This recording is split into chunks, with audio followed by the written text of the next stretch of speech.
All right, this is a class 12 chemistry class.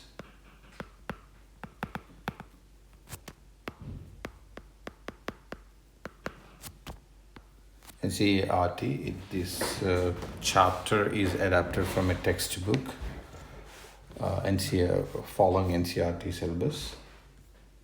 Now, today we are going to discuss about Unit 10, which is haloalkanes and haloarenes. As you can see within the name of the unit chapter, it has halogens. So anything that would deal with the halogens, the hydrocarbons that we are going to discuss, especially alkanes and arenes. We know that the general formula for alkanes is CnH2n plus 2. They are alkanes. So replacing any hydrogen, at least one of the hydrogen from the alkanes, like CnH2n plus 1, in place of one hydrogen, if you have a halogen, that is called haloalkanes. So the halogen could be anything: chlorine, bromine, fluorine, and in some cases it could be iron. So one of these halogens. So that's pretty much a definition for haloalkanes. The replacement of a hydrogen in a regular aliphatic or aromatic hydrocarbons by a hydrogen by a halogen atom results in the formation of alkyl halides. Okay. What do we know about these alkanes? So what is the hybridization of the carbons? The hybridization of carbons is always sp3 in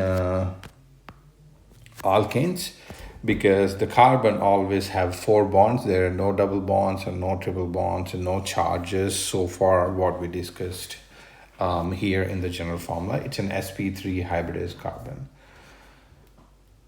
And in arenes are nothing but the simple examples are a phenyl molecule, like a benzene molecules. A benzene is either written like this, or you can also write a 6-member ring with a circle inside. They both represents the benzene. This is a simple benzene molecule with a marker formula C6, which is in generalized formula. It's a CN HN types. So what are haloarenes? This is an example of arene. A haloarene is, again, if one of the hydrogen, we have 6 hydrogen here, or n hydrogens in general, if you replace one of the hydrogen with an halogen atom, then it's become haloarenes. So how does a haloarene looks like in structure? A benzene with a halogen, or you can also write like X. X could be anything again here. It could be chlorine, it could be bromine, fluorine, or iodine. Depends on what you're using for synthesis of haloarenes. So the generalized structure looks like C6H5X or CnHn minus 1 and X. So it's 1 hydrogen less in comparison, because one of the hydrogen is get replaced by a halogen. So that's why. If you look at the hybridization, these in arene molecules are carbons are double bonded carbons, because in a 6-member ring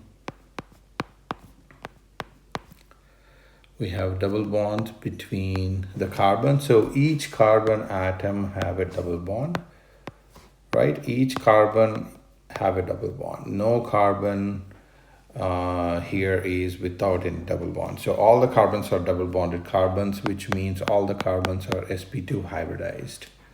right? So in haloarenes, that's something you would notice, and it's a basic difference between haloalkanes and haloarenes. Okay.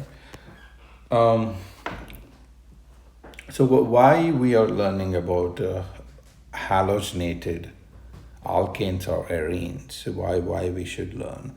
Because in nature, also in the laboratory, you would observe people using halogenated chemicals in many forms. It could be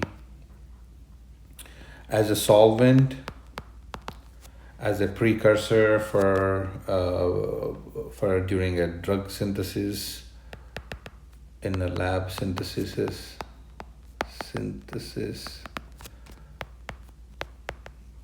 and also in many biological systems they use halogenated compounds. Okay, for example, for solvents related to non-polar solvents, they contain chlorines like dichloromethane. It's called, also abbreviated as DCM, dichloromethane, or chloroform.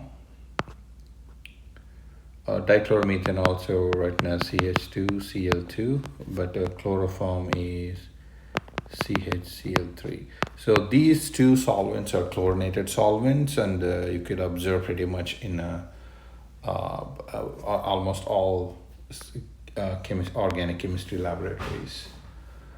In organic synthesis, like many drug molecules, you would see many drug molecules contain these halogen atoms containing molecules, like for example, like a chlorine containing antibiotic, chloramphenicol, and even our body produced an iodine containing hormone called thyroxine. All these, and chloroquine is one of the best example, because the chloroquine is a drug molecule used for the treatment of malaria. So the uses of these halogenated compounds are wide and vast. That is exactly why we are looking into these compounds. We will learn in this chapter, we are going to learn the basic understanding of haloalkanes and arenes. We'll learn a little bit about why and how they're formed and their IUPAC names. In addition to the synthesis, how to synthesize these compounds, we also look into reactions and also structure properties, how different halogens portray different structure properties, depends on connectivity and the size of the molecule. And we look into stereochemistry aspects to understand the reaction mechanisms, which is a very important part of this chapter. And applications, of course, we'll look into the applications of these compounds in organometallics and also environmental effects. So what we're gonna see here right now is looking into the classifications.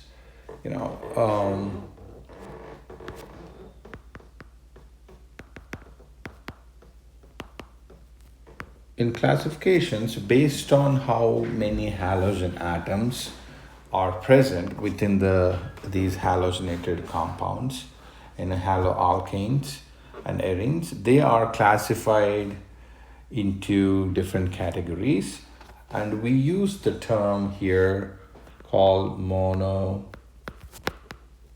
di, tri, tetra, and so on. Mono means when you have one. We know these terms from our previous chapters. Di means two, tri means three, tetra means four, and so on. Five is penta, hexa, like that.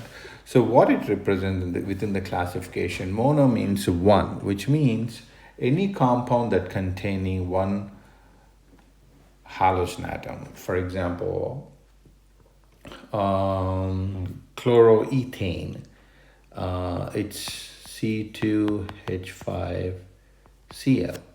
Okay, so this is also can be written as CH3CH2Cl. Okay, so this is a monohalogenated compound, so it comes under the classification of monohalogenated atom. Again, don't get confused between classifications with IUPAC name. We are not, mono is not the complete name of the compound. We are just classifying, we are learning classifications of these halogenated compounds. In a second example, I would like to discuss dichloromethane, which we discussed in the solvents category, dichloromethane. A methane is one carbon atom, so it says dichloro, so I have two chlorines.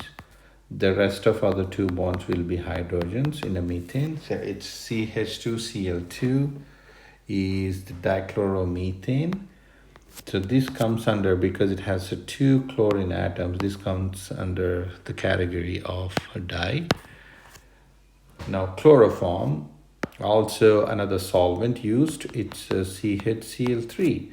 So it has one hydrogen but three chlorine atoms. So when you have the three, it comes to of tri. So this is how you keep classifying these haloalkanes. Also arenes, you can also classify arenes. For example, a benzene, a chlorinated benzene, it comes under a category of mono. But if we had two or three,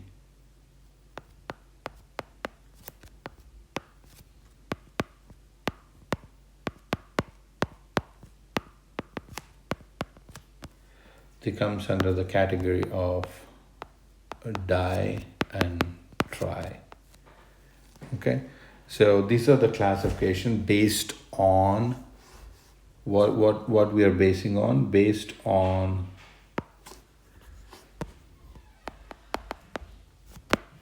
number of halogen atoms. So the classification is based on number of halogen atoms. Okay.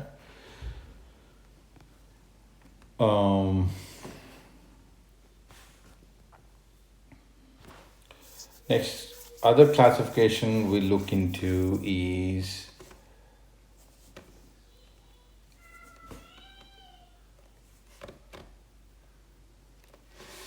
primary, secondary, tertiary classifications.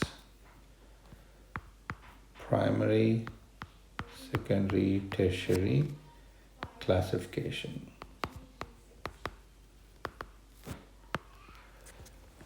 Okay, so primary, secondary, tertiary, you guys probably read this in the previous chapters, so we'll follow the same explanation in order to explain primary, secondary, tertiary classification here. Our main focus is halogen. This chapter is halogens, right? So you need to look at the halogen connectivity in order to explain primary, secondary, tertiary.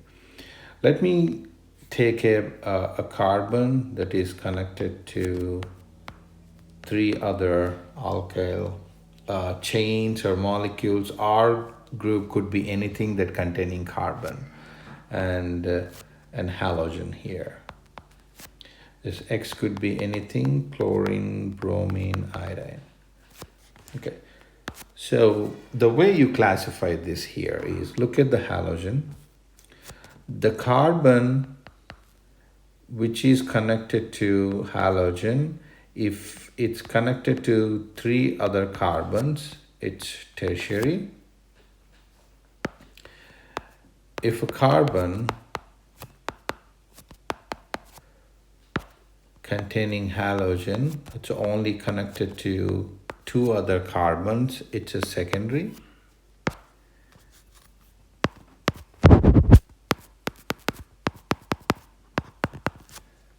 if a carbon with the halogen connected to only one more carbon chain or at least one carbon atom, it's called a primary. So that's a basic definition of primary, secondary, tertiary classification of these haloalkanes.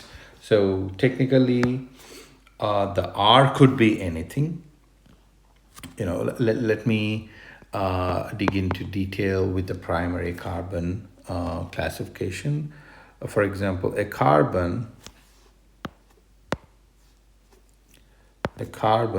with the bromine, and I have CH2, CH3, CH2, CH3, and the rest other two are hydrogens. Now, what kind of classification you use here? I mean, if you want to pick primary, secondary, tertiary, which one you use here? The bromine, look at the halogen. Bromine is the halogen, and the carbon is the one bearing a halogen. Now, the carbon connected to only one carbon here. It doesn't matter how many other carbons within the chain. It doesn't matter, but the direct connectivity is what matters. The carbon is directly connected to one carbon through sigma bond. So this is primary because other bonds are hydrogens. So if you look at another example, a carbon with a chlorine. Now I have a carbon and a CH3, CH3, and a hydrogen. I have a hydrogen, I have a hydrogen. Now, what kind of classification you use? If you want to use between primary, secondary, tertiary, which one you use? Again, we have a halogen chlorine here. The carbon, look at the carbon bearing the halogen. It's only connected to one carbon directly through the sigma bond. So there is only one directly carbon attached to this carbon. Other bonds are hydrogens. So technically, this is also primary. And for secondary example, CH3, CH2, CH3, hydrogen, or iodine. Let's take iodine this time. Again, follow the procedure. Look at the iodine, which is a halogen. The carbon bearing the halogen directly connected to two carbons. One carbon here, one carbon here. Again, it doesn't matter. There are two carbons within the chain, but this carbon only connected to one carbon. So, which means this carbon here connected to one carbon and two carbons. So it's a secondary. It comes under the category of secondary. Okay.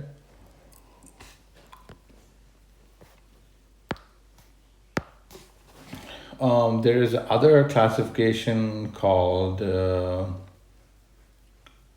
allylic halides and benzylic halides.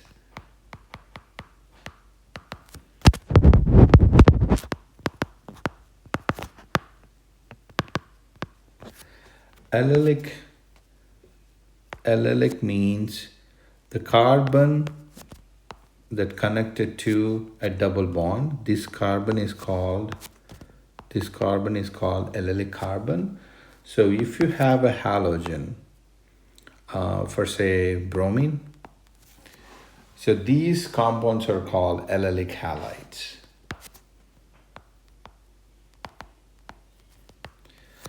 The halogens connected to an allylic carbon, so the whole compound are called allylic halides. I mean, this carbon here, the carbon here have 1-2 bonds, so it should have 2 more bonds. So we are putting 2 hydrogens here. So that's a allylic halide. So it doesn't matter whether you have 2 hydrogens or something else in here. For example, a double bond with a carbon. So this carbon here, since it's directly connected to a double bond, it's allylic carbon. And it doesn't matter what else other chain or something else connected. Here you have like this. But as far as you have a bromine connected, look at the bromine here, the connection. A halogen connected to an allylic carbon. So this also comes under allylic halide. Okay. Now, what is benzylic halide? I mean, you can see from the from the name it says benzylic. So, a carbon that is connected to benzene is called benzylic carbon, and any halogen that is connected to that carbon, those compounds are called benzylic halide compounds. Okay. Again, it doesn't matter how many other connections on that carbon. As far as the carbon is benzylic with an halogen, it comes under the category benzylic halide.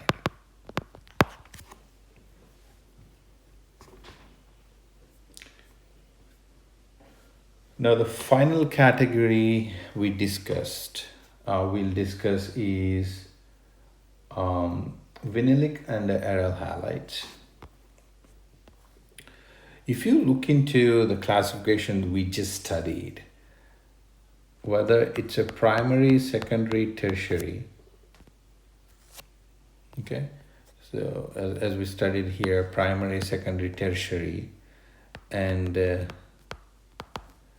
allylic or benzylic halides. This classification is actually when the halogen atom is actually connected to an sp3 carbon. Okay, even in primary, secondary, tertiary also, those halogens are connected to sp3 carbons, right? So technically these classifications are specifically meant for sp3 carbon halides. Okay. Now the next classification we are going to study are for sp2 carbon halogen bonds, which are vinylic and aryl halides. Now this classification is here when the halogen atom is directly connected to sp2 carbon.